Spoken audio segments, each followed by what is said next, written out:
Hello everybody, welcome back to our YouTube channel Guide Hub. In today's video, I'm gonna show you guys how to change email address on Sephora. It is the online based retailer offering a wide range of beauty and skincare product. Now guys, let's start the video.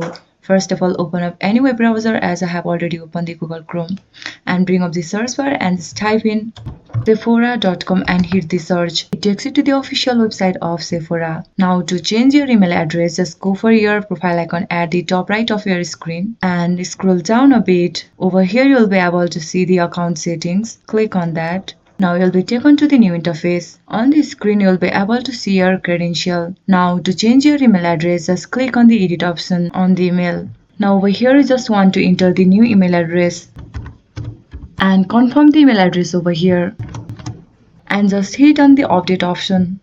See guys, that's how you can update your email address. This much for today's video. If you guys find this video helpful, don't forget to give it a thumbs up and do not forget to subscribe our channel and also hit the bell icon for our latest video and drop a comment for reviews and more content like this. I'll see you guys again in our next video. Thank you for watching.